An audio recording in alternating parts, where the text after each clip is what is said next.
Degree കഴിഞ്ഞപ്പോഴത്തേക്കും എൻ്റെ കൂടെ ഗ്രീൻ ഹൗസിൽ വരുന്നു പറഞ്ഞു. ഞാൻ പറഞ്ഞു ഓക്കെ, നീ വരുന്നെങ്കിൽ വന്നു. ഇതിനകത്തുനിന്ന് ഞാൻ സോഷ്യൽ മീഡിയയുടെ കാര്യങ്ങളും സോഷ്യൽ മീഡിയയിൽ എങ്ങനെയാണ് നമ്മുടെ കാര്യങ്ങൾ സംസാരിക്കാനുള്ള കോൺഫിഡൻസ് ഉണ്ടാക്കേണ്ടതെന്നൊക്കെ പഠിപ്പിച്ചു തരാമെന്ന് പറഞ്ഞു. അതൊക്കെ ഞാൻ പ്രോപ്പറായിട്ട് തന്നെ സെറ്റ് ചെയ്തു. പഠിക്കാനും പോകാണ്ട് പണിയെടുക്കാണ്ട് വീട്ടിൽ കുത്തിയിരുന്ന അപ്പുറത്തും ഇപ്പുറത്തുള്ള ബോയ്സിനെ ഫോൺ വിളിച്ചിരുന്ന അനിയത്തിക്ക് ഞാൻ പറഞ്ഞു, ഇത് ഇങ്ങനെ ഇരുന്നിട്ട് കാര്യമൊന്നുമില്ല, നിനക്ക് ഇഷ്ടമുള്ള കാര്യങ്ങൾ ചെയ്തോ, പക്ഷേ അതിൻ്റെ കൂട്ടത്തിൽ നിന്റെ കാലിൽ നിന്നിട്ടാണ് നീ ഓരോ കാര്യങ്ങൾ ചെയ്യാൻ. അതായത് സ്വന്തം കാലിൽ നിൽക്കാൻ ആദ്യം പഠിക്കുക, അല്ലെന്നുണ്ടെങ്കിൽ ജീവിതത്തിൽ രക്ഷപ്പെടാൻ പോകാമെന്ന് പറഞ്ഞപ്പോഴത്തേക്കും ഞാൻ അനിയത്തെ കണ്ടുകൂടാത്തവനായി, ഞാനിപ്പോൾ അമ്മയെ കണ്ടുകൂടാത്തവനായി, അതുപോലെ അമ്മയ്ക്ക് ഞാൻ പ്രശ്നേഷായി.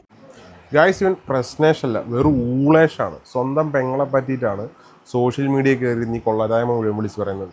ആ പെങ്കൊച്ച് അങ്ങനെ ചെയ്തോ ഇല്ലയോ എന്നുള്ള കാര്യമൊന്നും നമുക്കറിയില്ല. പക്ഷേ എങ്കിലും അതിൻ്റെ ഭാവിയുള്ളതല്ലേ, ഒരു പെൺകുട്ടിയല്ലേ. സ്വന്തം പെരപ്പൊക്കത്തിൽ മൈക്ക് കെട്ടി വിളിച്ച് പറയുന്നതിനേക്കാളും കഷ്ടമാണ് സോഷ്യൽ മീഡിയ വന്നിട്ട് ഇമാതിരി തോന്നിയാസമൊക്കെ വിളിച്ച് പറയുന്നത്. അതിന് പുറത്തിറങ്ങണ്ടേ, അറ്റ്ലീസ്റ്റ് ഒരു ബസ്സിൽ കയറി യാത്ര ചെയ്യണ്ടേ. ഈ ഒളിവില്ലാത്ത സ്വന്തം ചേട്ടനാണ് പറയുന്നത്. ഈ ഒളിവില്ലാത്തവൻ ഇങ്ങനെയൊക്കെ പറഞ്ഞു തന്നു കഴിഞ്ഞാൽ അതിനൊരു ഭാവിയുള്ളതാണല്ല. നിനക്ക് ബോധമില്ല നിനക്ക്. നീ ആ വീട് കഴുകാനെ കൊണ്ടുവന്ന മറ്റേ നിൻ്റെ കമ്പനിയുടെ പ്രൊഡക്റ്റില്ല, ആദ്യം നിൻ്റെ അണ്ണാക്കിലൊഴിച്ച് ഒന്ന് ശുദ്ധീകരിക്കും, നിൻ്റെ വർത്തമാനം ഒന്ന് ക്ലിയറാക്കും. പൊട്ടനാണോടാ നീ, പൊട്ടൻ.